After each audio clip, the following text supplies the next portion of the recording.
Welcome to the Aspiring Authors Lab. Thank you for joining me tonight. Have you found yourself feeling inadequate or beginning to stutter when you have an opportunity to present your products? Why is that? And how can you turn one of the most powerful moments in time, when you get to present your package that you have worked so hard on, and now immediately you can't speak on your subject?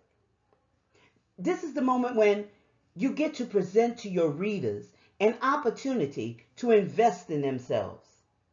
Has that ever happened to you? What happened to your confidence?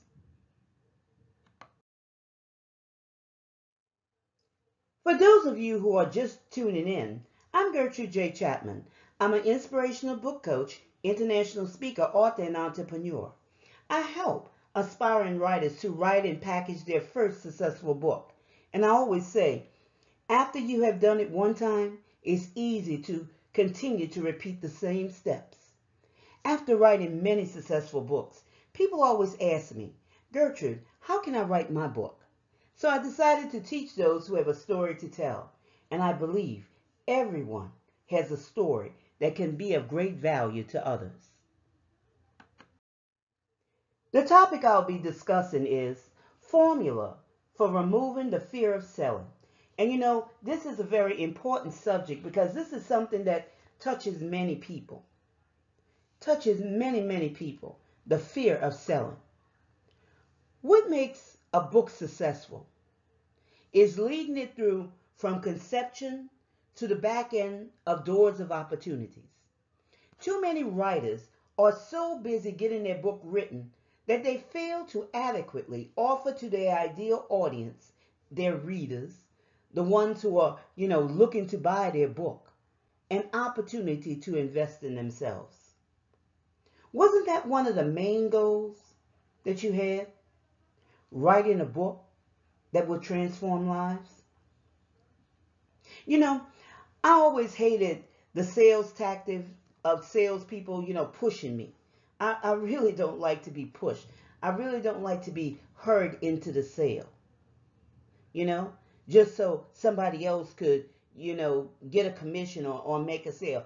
I really, I avoid that method of sales tactic at all costs. And I'm going to tell you, the worst ones are the car salespersons. And I know everybody may not, be like this, but this is where I had, very bad experiences. I would rather arrange my financing through my bank and purchase my vehicle online than have it delivered to my home before I set foot in a showroom of a dealership. I mean, that's just the bottom line.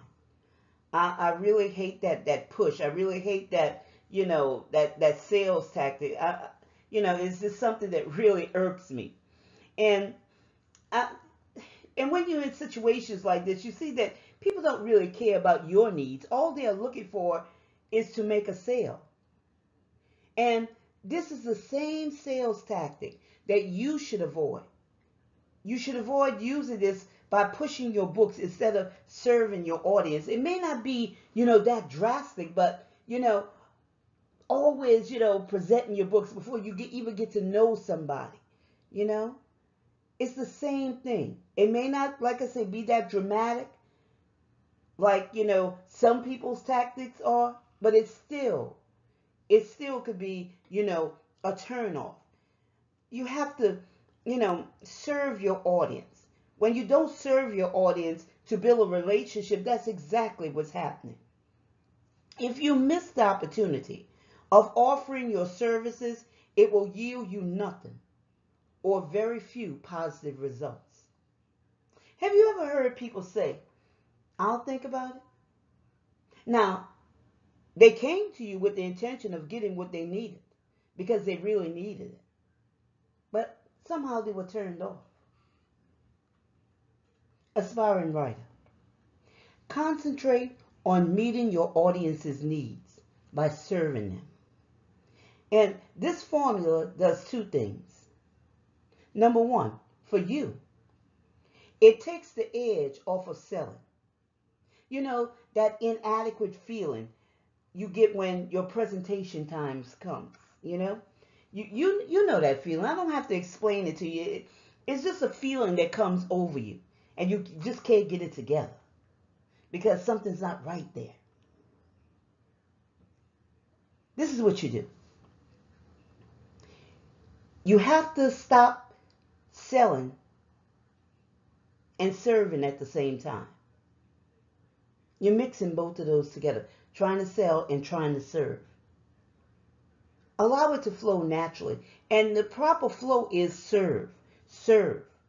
Selling is what you are willing to get, but serving is what you are willing to give. Being that solution, being that resource. You see? And for them, serving is a way of building a relationship.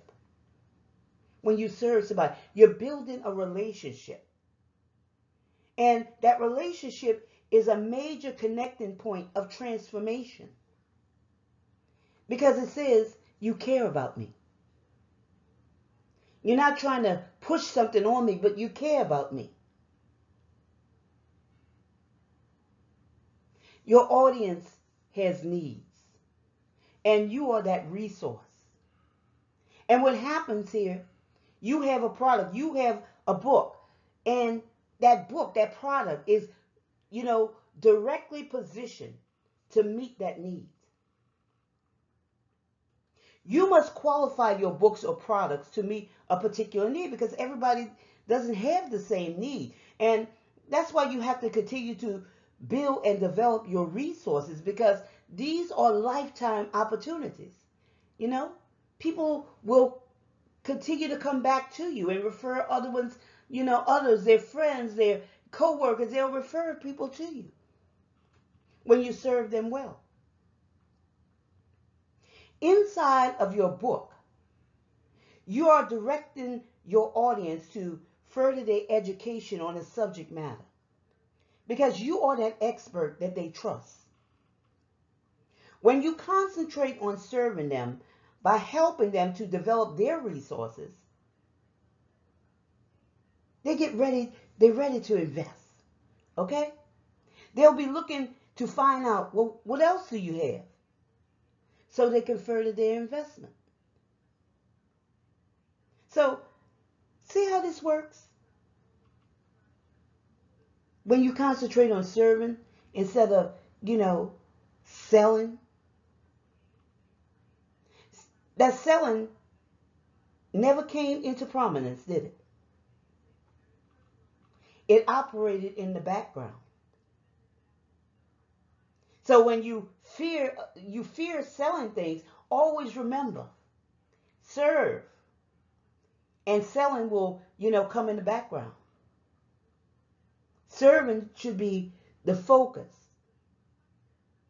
And selling will come naturally. Most of the time, you don't have to sell. You just position it. Put it that way. You just position the product.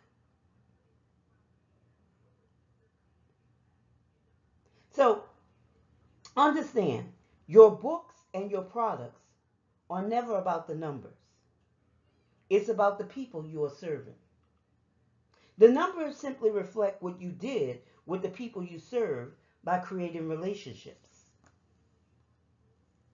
Your gift is to serve others, and your service will provide for them. For you, excuse me. Your service will provide for you. Do you see when you concentrate on serving your audience, your mind is shifted and it alienates that fear factor? People tend to fear the unknown. Unknown relationships cause people not to want to buy from you.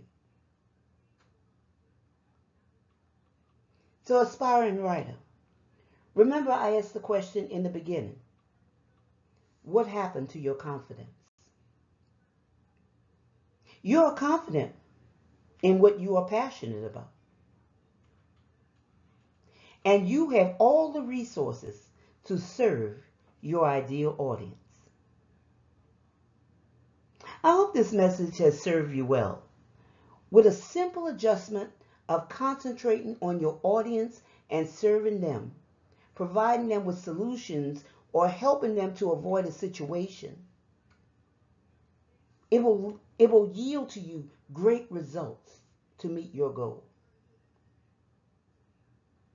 And I want to thank you for joining me this evening and invite you to join me again for another broadcast of the Aspiring Authors Lab. I'm your host, Gertrude J. Chapman. And remember, this is your time, this is your season, this is your turning point. Have a great rest of the evening.